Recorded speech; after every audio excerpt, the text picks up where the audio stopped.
What happens when a joke about cheating turns into legal papers in my hand? How can a calm husband answer public shame without a single threat and still win?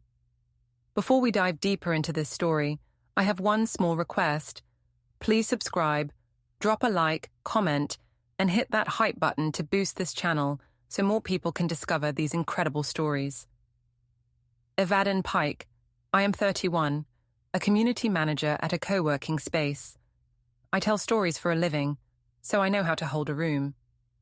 Marcus, my husband, hates that. He says I push too far. I say he pulls too hard. We have a daughter, Iris, 6, who thinks storms are just loud hugs. I used to think that was cute. It started with a line that felt harmless. I stood in our kitchen and tried to be funny. I said I had tried his friend, Tom, like a taste test. My sister laughed. The noise sounded like points on a scoreboard. Marcus walked past and did not answer. He placed his mug down and went to the balcony. The door closed, very soft. I called him dramatic. I told myself a strong woman should not bow. At work, I kept the mood alive. I posted a caption about men who cannot take jokes. People reacted. The likes looked like proof. A manager asked for a quick word. A co-worker warned that I was making Marcus look bad. I said he already did that. I believed I was right. I did not think about rules or results yet. I stood in our kitchen with my sister and a friend and treated the room like a stage. The light was warm and soft. The plates were still wet from the sink. I wanted to be the brightest thing in the room. I said the line like it was a punchline. I said I had tried Marcus's friend, Tom, as if it were a taste test at a mall stand. My sister burst into a laugh. My friend covered her mouth and leaned on the counter. The sound felt like a cheer. I let it fill me. I thought Marcus would roll his eyes and move on. He did not. He walked through the doorway, set his mug down with care, and asked if I was done with the sink. He kept his voice low. He did not look at my sister or my friend.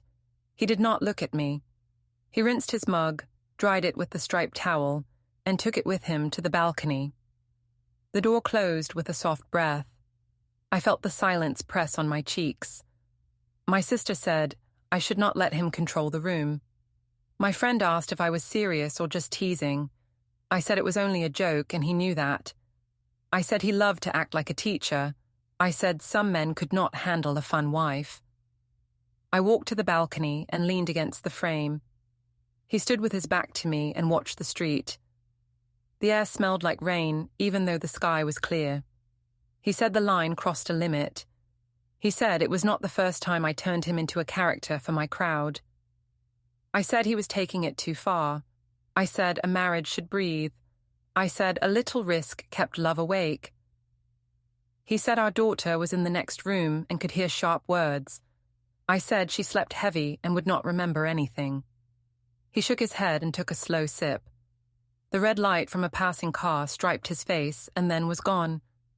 When I turned back to the kitchen, my sister raised her brows like she had just scored me a point. My friend asked if Tom would be at the rooftop bar later in the week. I said he might. I said people like Tom understood how to listen. I used that word on purpose. I wanted Marcus to hear it, even through the glass. I wanted him to feel the edge. I told them Marcus could not stand when the attention moved off him. I called him rigid. I reminded them how he liked rules and lists and plans. They nodded and said I was right. It felt good to be agreed with. On the counter, his phone face lit and showed a small reminder. It said Granary Cafe, 8:10 a.m. I saw it before the screen dimmed. I thought it was sweet and boring. I thought he had planned eggs by himself again. He had done that before when he needed space. He would sit with a notebook and draw lines and boxes like a map. He liked to think in boxes. I told myself he would come back in from the balcony and apologize for making the room heavy. I told myself he always came back. I picked up my own phone and opened a private thread with Tom. I told him people were hungry for drama and that I was laughing about it. I wrote that I could never tell if Marcus wanted me or wanted to prove he was better than me. Tom sent back a little wink. He liked being the secret. He liked playing along. I let myself imagine a life where I did not have to explain my jokes. I told myself that I had given so much to the marriage and deserved a little fun. I told myself that trying Tom, even in a small way, was only balancing the scales. My mother texted and asked if the dinner had gone well. I wrote that it was fine and that Marcus was sensitive. She sent a heart and told me to be kind. I rolled my eyes and put the phone down for show. Then I picked it up again. I opened my social app and posted a caption about how some men cannot take a joke. The likes climbed fast. Comments asked what I had said. I wrote that it was nothing, that I was just being honest. The attention felt like warm air on my skin. Iris called from the bedroom and asked for water. I went to her room and smoothed her hair. She looked like him when she slept, quiet and sure. I told her I would bring water and that the noise was only adults being silly. She thanked me and closed her eyes. I stood there a moment longer and felt the small weight of her trust in my hand, like the rim of the cup. Then I went back to the kitchen and set the glass near the sink.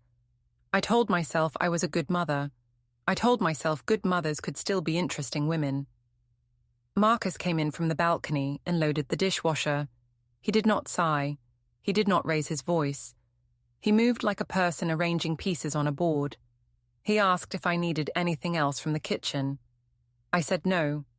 I said I was going to take a shower and then post a story. He nodded and wiped the counter. I wanted a scene. I wanted a speech I could twist later. He would not give it. It annoyed me. I told my sister he was freezing me out. My sister said I should go to the rooftop thing and show him I had options. My friend asked if I would invite Tom. I said I might. The word felt soft and sharp at once. In the hallway, I passed the narrow shelf that holds our bills. A binder labeled Utilities sat there, thicker than it ever is. I paused with my fingers on the spine, then kept walking. It was probably just winter invoices. He liked to file everything. I used to say it was a comfort. Tonight it made me tired. I took a quick shower and watched steam write soft shapes on the mirror. I told myself the marriage needed shock to wake up, like a plant that needs a hard cut to grow new greens. When I came back to the kitchen, the floor was dry and the counters were clean. The balcony door stood open an inch. The night air moved the curtain. I scrolled through my feed and saw a tag on an old group photo. Tom stood close in it. People had left laughing faces. I let it sit. I wanted Marcus to see, if he chose to look. I told myself I was done shrinking to keep him calm. I told myself he forced my hand by being dull. Then my screen lit with a small preview from a contact that had no name, only a tiny scale emoji. The message flashed and disappeared before I could tap. From the balcony, the door latch clicked shut so gently that I felt it in my teeth. I stood alone in the kitchen and counted the beats between the two sounds. Morning light fell across the co-working floor and made the plants look fake. I liked that. It made the place feel staged, like a set I could run. I set my bag down and raised my phone.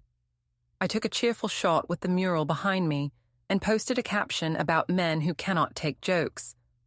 I added a line that said, I was only telling the truth. Hearts landed. A few co-workers looked up. I smiled and said the weekend had been lively. I said my husband needed to relax. I made it sound cute.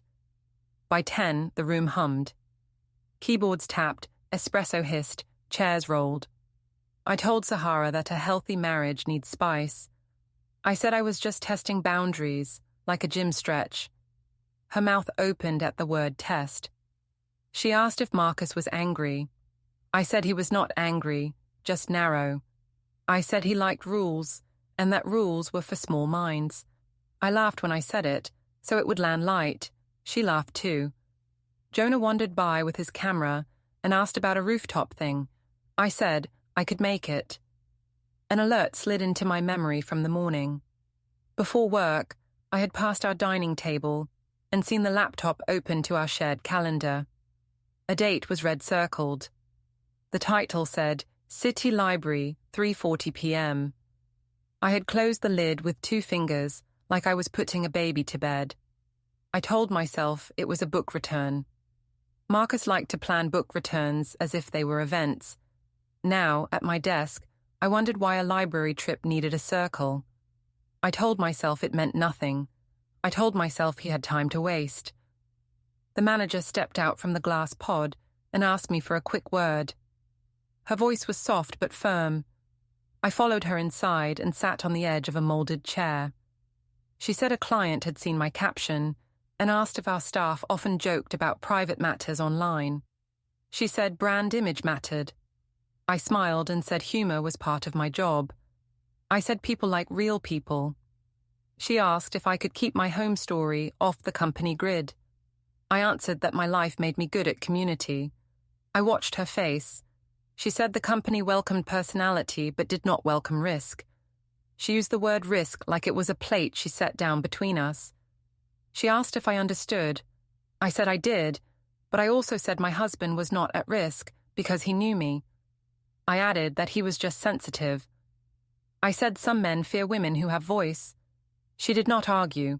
She said staff should avoid captions that hint at infidelity, even as jokes. She said it could reflect on clients. I said it was only a joke and that no harm was done. When I stepped back onto the floor, heads turned toward their screens again. The hum returned. I was not ready to be quiet. I opened an old group photo and added a story tag. It showed Tom standing close at a barbecue last year. Jonah reshared it. Comments came. A few asked if Tom would be at the rooftop bar this week. I tapped a maybe and added a smile. My skin buzzed. I sent Tom a message and told him people were talking again. He sent back a small flame. I took it as respect. A new message from Gabe flashed on my screen. He worked with Marcus at the distribution center. He wrote that my post could cause trouble at Marcus's job. He said people there were already repeating my lines. I told him he was being dramatic and that Marcus could speak for himself. Gabe said he was speaking because he cared about both of us. I said caring looked a lot like policing. I ended the thread. I shared a new clip of the kitchen candles from last night and wrote that laughter is health. I made sure the mug in the back looked empty. Lunch came and went. I sat with Sahara and 2 members at the long table near the window. They asked about married life. I said it was fine, if rigid. I said I was doing all the work to keep it fresh. I said men like Marcus forget to be fun. I added that sometimes a little push is needed. They nodded like I had given advice worth saving. I let the nod stack in my chest like coins. I told them a woman has to set her own weather. I believed it when I said it. I liked how they listened. After lunch, the manager waved me back to the pod. She said a second message had come in about my story. She asked if I would take it down. I said I would trim the caption. I said it would be fine. I said people were just jealous. She showed me a line in the policy that spoke about personal disputes on public feeds tied to the workspace. I said I did not see a dispute, only humor. She paused and told me to think about Iris. The name pulled at my neck. I said I was thinking about my daughter all the time. I returned to my desk and pretended to work on the member newsletter. The subject lines looked like small blue fish. I could not make them swim. I opened the rooftop message chain again. The thread jumped. People wrote about Friday night. Someone asked if the toast would happen again. Another asked if I had really tried Tom. I answered that I liked my friends bold and honest. I did not say yes, and I did not say no. I let the gap do the work. I felt clever. I told myself I was steering the boat, not sinking it. The office printer started to warm without a job in the queue. It clicked and whirred. A blank sheet slid out and hung on the lip. Jonah looked up and said the building gremlins were at it again. People chuckled. I stared at the page. It looked like a sign that was not ready to speak. The air smelled like fresh toner. Somewhere in the room, a distant phone buzzed twice and went still. I watched the glass pod reflect the floor. I watched my own face in it and thought it looked sharp. A group chat pinged loud on my phone. Jonah had posted a rooftop teaser with last year's clip and a line about big stories and bigger views. I tapped the heart. Another ping followed with a list of names. Tom's handle sat near the top. I set my fingers on the keys and told the group I would bring a real toast this time. In the next breath, the manager passed behind me and asked if my tasks were on schedule. I told her they were. I held my smile just long enough. The printer spat another blank page. The ping kept going. The sky over the rooftop was the color of a clean bottle. Strings of bulbs ran like a low halo. I arrived early with Sahara and Leda because I wanted the first look. Jonah waved and lifted his camera like a greeting. He said the angle was good tonight. I said the angle was always good when I showed up. Leda smiled and said the city needed a show. Sahara asked if Marcus would come. I said he would, because he always did the steady thing. I said steadiness needed spice. I liked the word spice. It made me feel like the chef. Tom came with 2 teammates from his soccer group. He moved easy, like the air belonged to him. He asked how I was doing. I said I was fine and that people were dramatic. I said a joke was a joke. He leaned closer, but not too close, and asked if the joke bothered Marcus. I said Marcus pretended not to care. I said men like him were proud. Tom laughed in a short way that kept things private. I let the laugh sit between us like a secret bowl. Marcus arrived while I was looking at the skyline. He wore the navy shirt I gave him last year. He nodded at Jonah and then at me. He put his glass on the rail and stood a little apart, like a guard who wants to be mistaken for a guest. Sophia's name lit his phone for a second, then dimmed. He did not pick up. Leda noticed and said he was rude for ignoring family. I said he was trying to make a point. I said he wanted me to look like the loud one. Jonah asked if he could float a teaser about a toast. I said he should. People from the office arrived in 2s and 3s. The bar filled. The night warmed. A light wind moved the napkins. Someone put on a playlist that used the same beat for everything. The beat helped. It was like a metronome for attention. Sahara whispered that the room was mine if I wanted it. I said I wanted it. Jonah raised his camera and asked if the toast was real. I said the toast would be about truth. He smiled because truth makes clicks. I started small, like a spark. I told a half circle near the rail that marriage is a hike, and sometimes you kick a stone to see if the path is solid. They laughed because the image was simple. Then the circle grew. Leda told the newcomers that I had a famous line and that I should repeat it. I said I would if the bar sent a round. The bartender sent a tray. Someone chanted my name, soft at first, then stronger. I let it build. I wanted Marcus to feel the pressure and step in and save me, so I could make him the villain for hating fun. He did not move. He looked at the skyline. I lifted my glass and said I once tried Tom to measure loyalty. I said it like a confession that was also a game. The group laughed and clapped. Someone whistled. Tom kept his eyes on his drink and moved his mouth without sound. Marcus set his glass down and watched a plane pass behind the buildings. He did not raise a brow. He did not leave a mark on his face for me to use later. His stillness annoyed me. I told myself he was playing to the crowd with the quiet act. I told myself quiet could be cruel. Gabe from his job showed up halfway through the cheering. He greeted people, then came to me and said, this was not wise. He said rumors had already started where he worked. I answered that he should enjoy the night. I said he was not my coach. He shook his head and asked if Iris was okay with all the talk. I said my daughter was fine and that adults know boundaries. He said public things travel. I said travel is good for stories. He did not argue again. He went to the other side of the roof and stood near Marcus.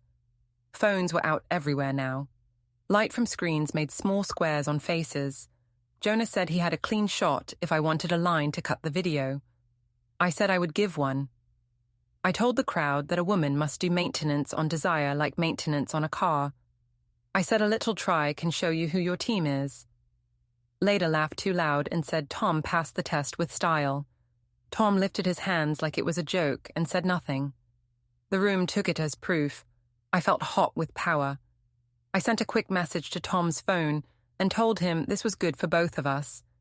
He looked down, smiled once, and did not reply.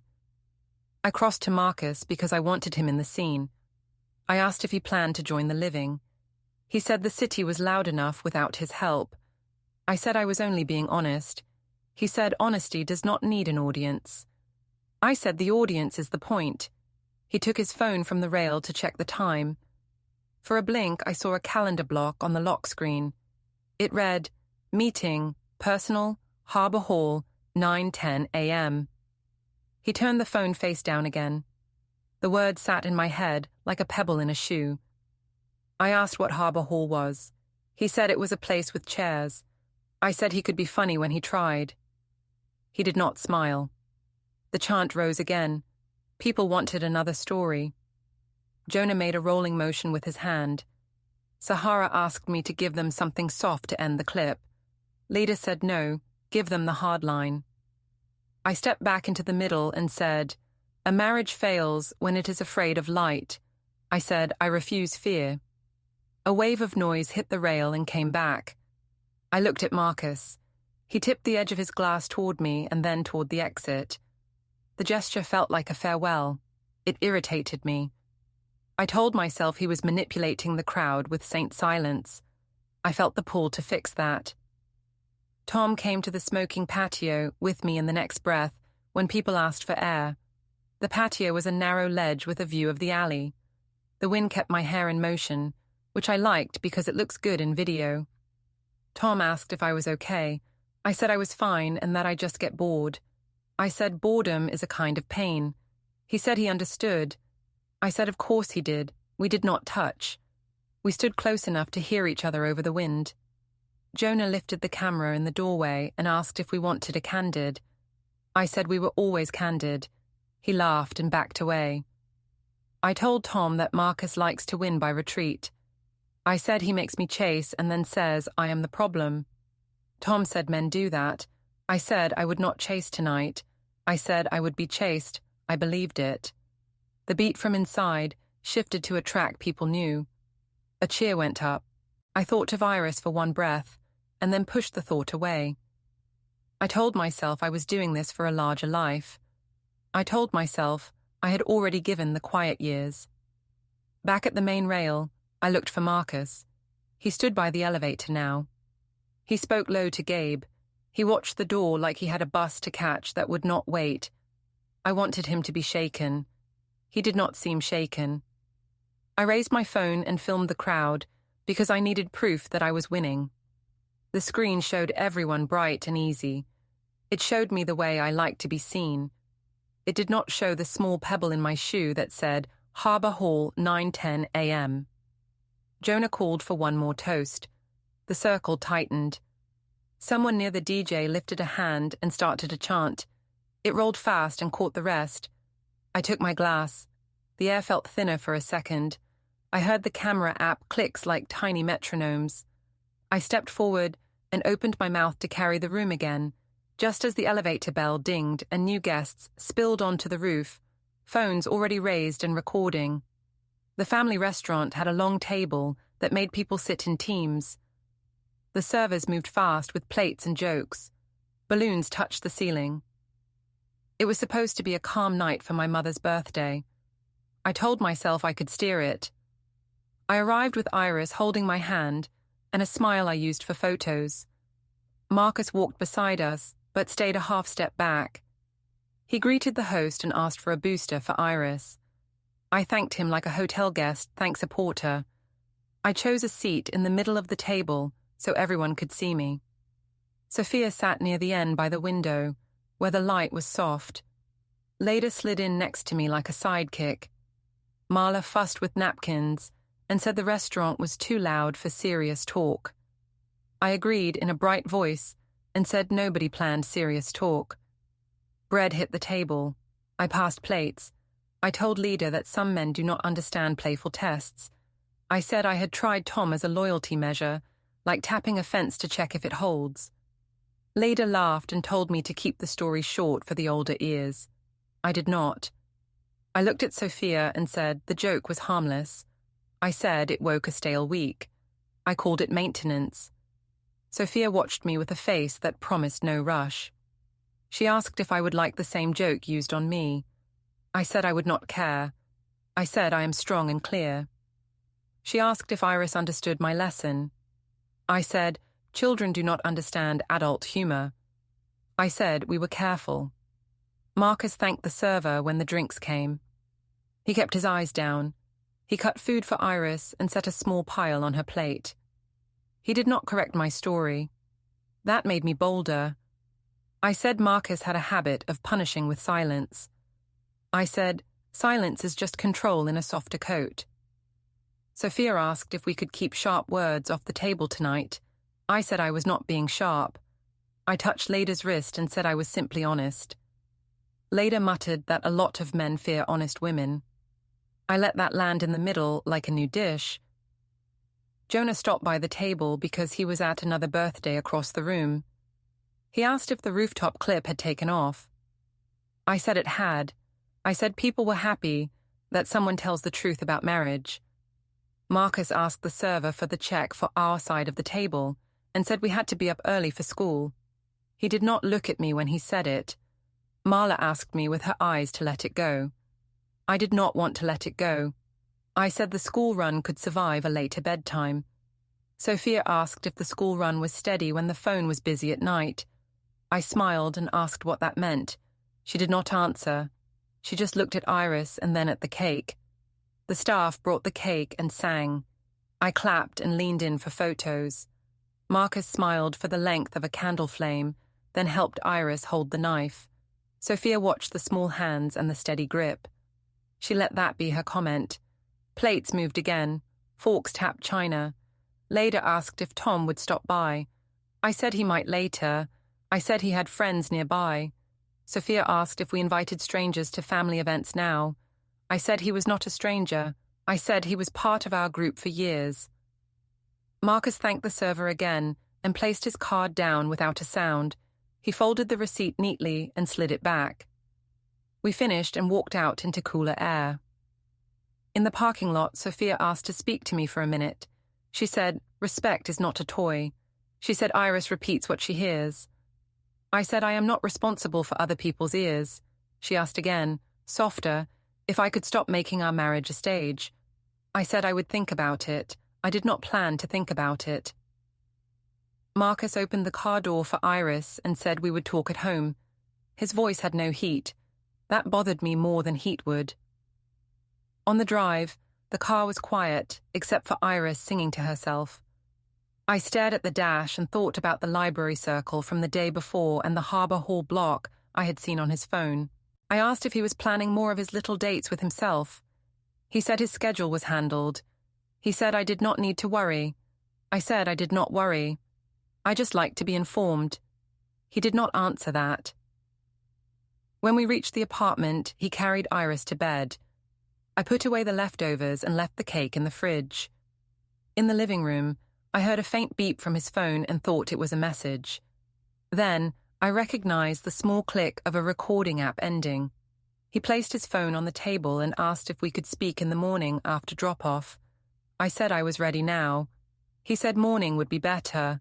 He washed 2 mugs and placed them on opposite counters like a diagram. He went to the bedroom with a pillow under his arm. He did not slam any door. That quiet made me angry. I opened our small home office nook and felt cool air and a smell like printer toner. On the desk, 3 binders sat labeled Home, Auto, Bank. A sticky note on the lamp said to bring forms. I told myself he was making busy work to look important. I checked the old rooftop clip again and read the new comments. Some praised the line. A few said I was cruel. I told myself cruelty is a word used by the dull. I sent Tom a quick message and told him the night had gone fine. He said he was around later if I wanted to decompress. I wrote that I might be around, depending on childcare. He sent a thumbs up. I put my phone face down. The next morning, Iris asked to go to the park before school. I said yes because fresh air would make us look like a happy family. We walked to the playground, where the swings make a soft metal song. The sky was mild and pale. I pushed Iris and told myself to keep the day clean. Marcus arrived after a few minutes because he likes to give her more time in the morning. He stood near me but not close. He asked if I wanted coffee. I said I had it at home. He watched Iris pump her legs. Sophia appeared on the path with a small bag of bread for the birds. She said she had been in the area. She is never just in the area, but she is gentle when she tries to guide. Sophia asked how we planned to handle the weekend. She said Iris needed calm. I said the weekend was open, and I had plans with friends. She asked if Tom was in those plans. I said maybe. I said, Tom helps me feel seen. She asked if I understood what a child hears when a mother says that. I said, I am teaching Iris to value joy. Sophia said joy and chaos can look the same at first. Marcus watched the swings and said we would sit down later to write clear steps. I told him I was not signing anything. He said there was nothing to sign now. He said we were only talking. Iris slowed the swing and looked at my face. She asked if Tom was family now. The words came out soft and exact. My stomach tightened. I said Tom was a friend. Sophia kept her eyes on the birds. Marcus told Iris that grown-ups make mistakes and then fix them. I said I was not a mistake. Iris asked if I loved Tom more than Daddy. The question landed like a stone in a bowl. A neighbor from our building walked past the fence, slowed, and watched with a careful face. I felt the air change around my mouth and could not find a safe answer fast enough. The supermarket felt colder than usual, like the lights had teeth. I took a basket and picked bright fruit and a bottle of wine. Marcus took another basket and picked milk, bread, and snacks for Iris. We moved down the aisles like strangers who knew the layout. At checkout, he placed his things first and paid with his card. I let the cashier scan my wine after. The split looked clean and final. I told myself he wanted to make a point. The cashier tried to make small talk about the weather. I said we had busy weeks. Marcus thanked her in a calm voice and lifted his bag. He told me he would put the milk away at home so it did not warm. I heard the kindness and decided it was strategy. I said I had plans later. He nodded and did not ask what they were. I felt invisible and wanted it to hurt him. I sent Tom a message and wrote that I was out and free tonight. He sent a short reply that sounded casual. I read it twice like it was more. Back at the apartment, we set bags on opposite counters. He put Iris's snacks in a clear bin and wrote the date on a small label. I set the wine on the island and let it sit there like a centerpiece. He asked if I could hand him the receipt for the milk because he tracks expenses. I said I would send it later. He said later was fine. He moved like a person cleaning up before guests. I followed him down the hall because I wanted the stage back. The office nook had a different smell. It smelled like printer toner and cool paper. On the laptop, a spreadsheet showed initials and dates in neat rows. He clicked the window smaller when I stepped in. He said he was finishing a list, and then he would cook pasta for Iris. I said he was acting like an auditor. He said order helps when people are upset. I said I was not upset. He said he heard my posts. I said posts do not count. He did not argue. On the desk, 3 binders sat in a stack labeled Home, Auto, Bank. A thin binder labeled Utilities looked thicker than a set of bills. A sticky note on the lamp said to bring forms. Inside the cubby, I saw a USB stick taped under a folder marked Taxes. The plastic had today's date written in small print. My skin prickled. My mind tried to call it boring, but the neatness looked sharp. I told myself he was only doing paperwork to scare me into a confession. I told myself smart men prefer messy women. That line made me smile. The laptop flashed a cloud sync pop-up that said a file uploaded successfully. He closed the lid and said the kitchen needed him. I asked why he had a new key on his ring. He said it was for storage. I asked which storage. He said harbor storage. I remembered the fridge note that said, harbor storage, 11:30 a.m. I said he was dramatic. He said he liked to be prepared. I said, prepared for what? He said we could talk after dinner when Iris was asleep. Sophia texted to ask if I could keep Iris out of the middle.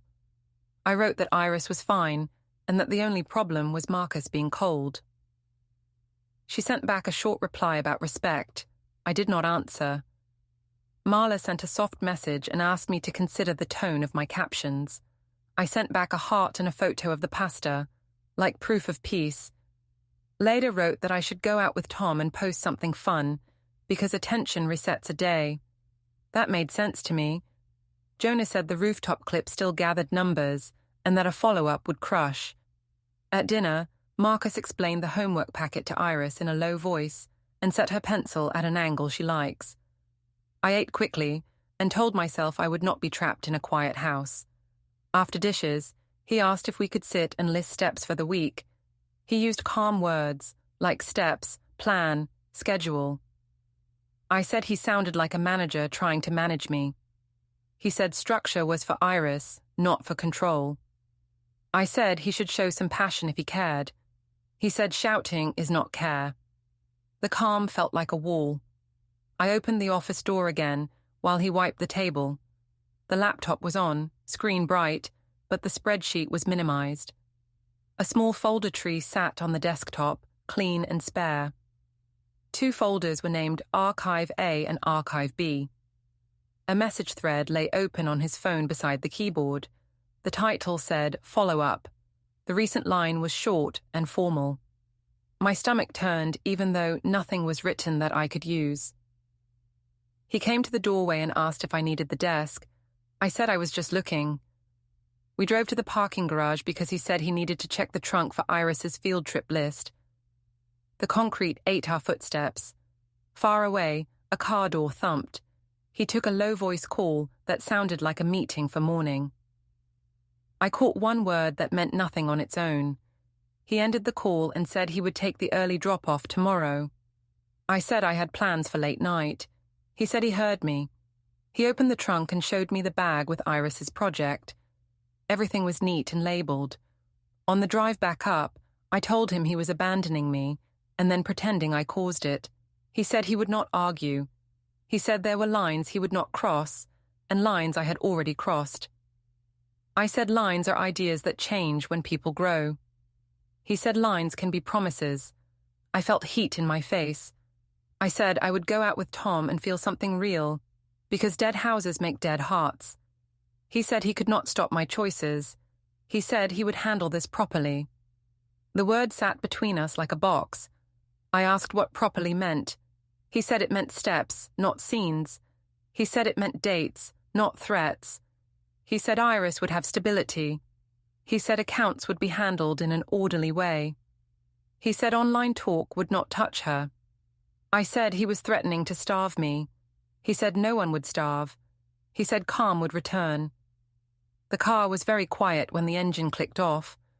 We walked upstairs without touching. Back inside, he opened the office drawer and placed something inside. He said we would write the week plan after Iris brushed her teeth. He said there would be no yelling. He said we would follow rules because rules protect children. I said, rules protect boring men. He looked at the wall and not at me. He repeated that he would handle it properly.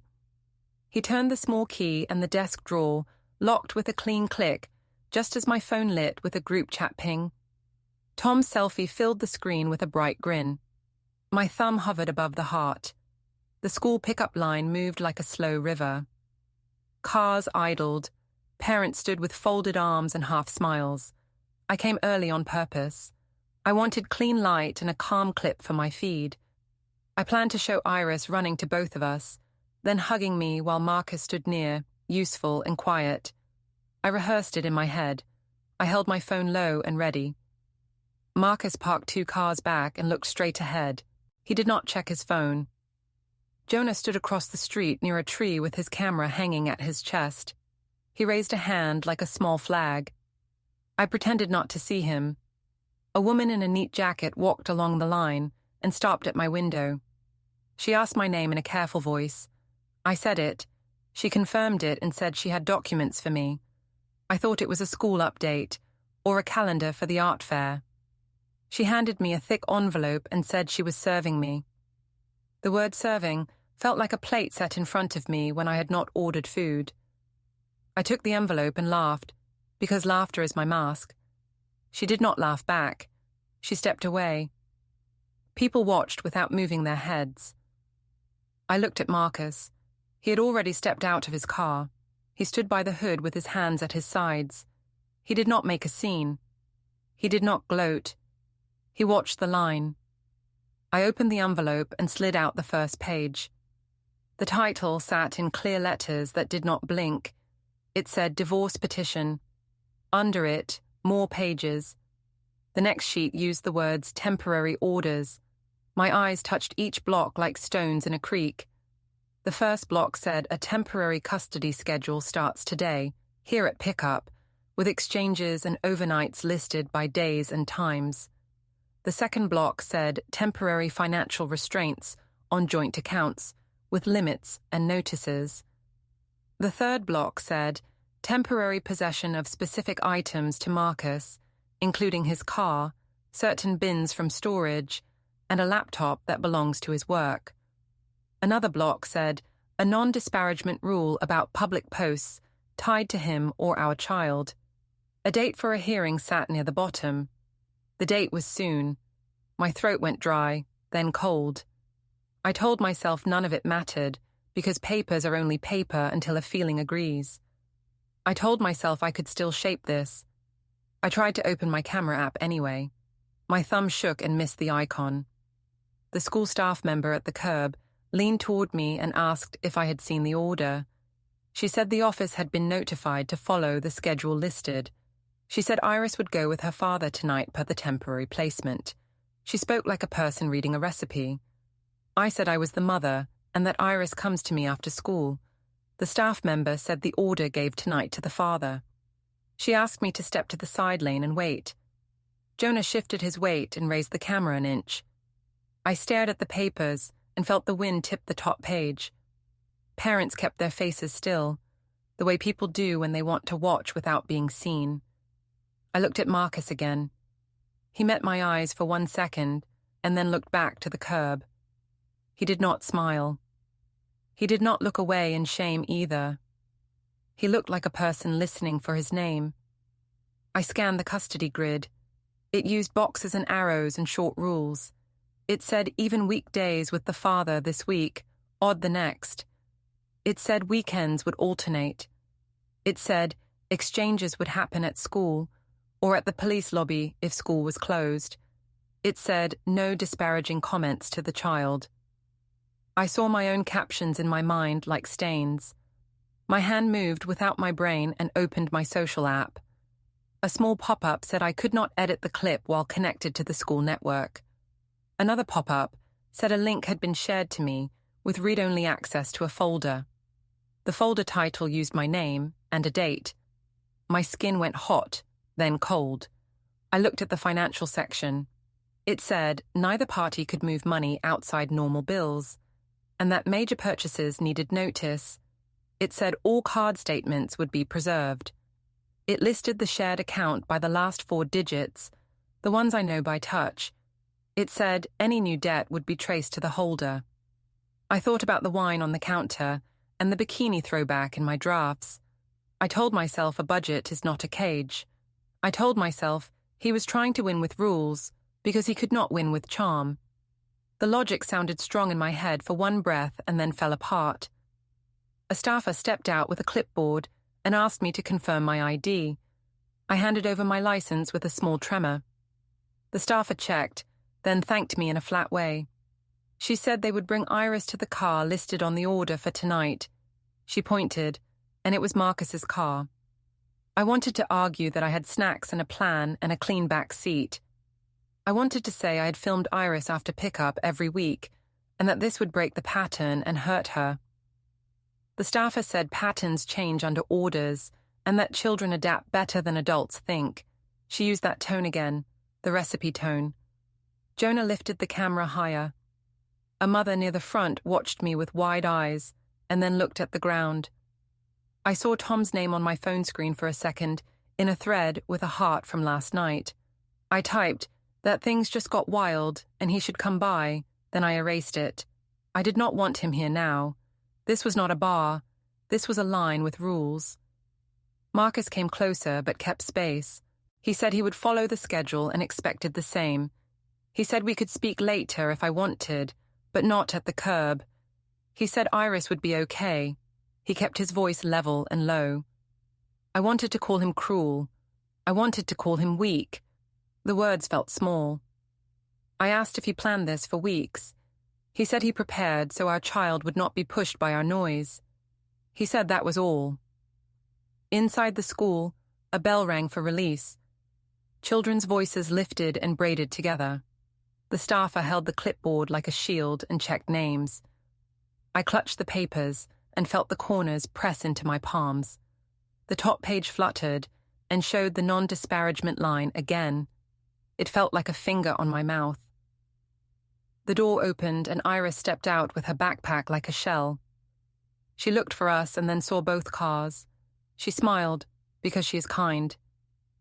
A teacher aide took her hand and guided her to the side where Marcus waited. I leaned forward and called her name in a steady tone. The aide said Iris would go with her father tonight under the new plan, and that I could wave. I said I understood. I said I was fine. I was not fine. Jonah's camera made a soft electronic pop as it woke. Wind turned a page in my lap. The sun lit the white paper until I had to squint. Marcus opened the back door and set Iris's backpack on the seat. He buckled her in with slow hands. He looked over the roof of the car at me and nodded once. He did not look proud. He looked resolved. Iris lifted her hand and waved. I lifted mine back and kept it steady by will. Around us, the line began to move. The bell rang again. A camera flash popped. The papers in my lap lifted in a small wind and slapped back down. Iris waved a second time from the back seat as the car rolled forward.